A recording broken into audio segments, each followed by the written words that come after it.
അല്ല ഹർത്താലും നല്ലോടത്തുണ്ടാ? ഇല്ല, മലപ്പുറത്തും കോഴിക്കോടും ഉണ്ട്. അതർപ്പല്ലേ ഓനൊന്ന് ഹർത്താലായിട്ട് പണിക്ക് പോവാ, വിടരുതോനെ. പെണ്ണുങ്ങളെ പറ്റി എന്തെങ്കിലും ഉണ്ടാക്കി കഥ പറഞ്ഞാൽ മതി, അതിനത് മതിയാവും. സർപ്പ ഹർത്താലായിട്ട് പണിക്ക് പോവാ?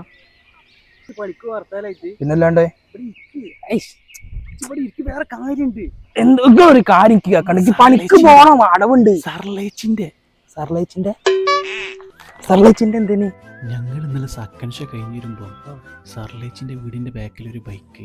എന്നിട്ട് സംഭവം ആരാന്നറിയാൻ വേണ്ടിട്ട് ഞങ്ങൾ പോയി വെച്ചു. ആരാന്നറിയാൻ പോയേക്കപ്പോ ശശിയേട്ടന്റെ തുണിയില്ലാതെ നിൽക്കുന്നത്. ഏത് ശശിയേട്ടൻ? വേറെ ആര്? എന്റെ മേസരി ശശിയേട്ടെ.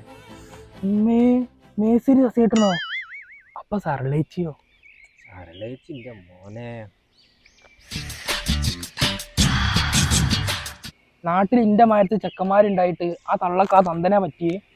അയാളെ ആള് ശരിയില്ലട്ടാ, ഇതൊന്നും നോക്കിയും കണ്ടു നിന്നോ. അതാ പണിക്ക് വരാതെ വരെ ചങ്ങായിമാരപ്പുറം കുത്തിരിക്കല്ലേ. ആളവിടെ ആളില്ലാണ്ട് ഇടങ്ങാറായിരിക്കാണ്. വാടാ പോവാ, ഷൈറ്റ് പോവാ. സംഭവം അസർപ്പിന് അടവും കാര്യങ്ങളൊക്കെ ഉണ്ട്. ഇമ്മാതിരി പരിപാടിക്ക് അസർപ്പിനെ കിട്ടില്ല.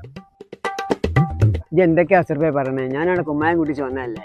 ഞാൻ പറഞ്ഞതിനെ നിങ്ങൾക്ക് കുഴപ്പം, നിങ്ങൾക്ക് ചെയ്യുന്നതിനൊരു കുഴപ്പമില്ല. നിക്ക അസർപ്പേ പോയല്ലോ, എന്ന് തീർക്കാനുള്ള പണിയുള്ളൂ. പോയി കാക്കി അവിടുന്ന്. ഞാൻ നിങ്ങളെന്റെ ബാപ്പന്റെ സ്ഥാനത്താക്കണ്ട്. നിങ്ങളെ മോന്റെ പ്രായമുള്ള നിക്കി അസർപ്പിന് നിങ്ങളെ പണിയും വേണ്ട കൂലിയും വേണ്ട. അടവ അസർപ്പ് എങ്ങനെയെങ്കിലും അടിച്ചോണ്ട്. ഇതെന്തൊക്കെ ഈ പറഞ്ഞു പോണേ? എനിക്ക് ഒരു തലയും വലൊന്നും കിട്ടില്ലല്ലോ. സംഗതി വർക്കൗട്ട് ആയിട്ടാ. അല്ല, ഇനി എന്താ അടുത്ത പരിപാടി? വേറെ ആരെങ്കിലും പണി ലീവാക്കിച്ചാ?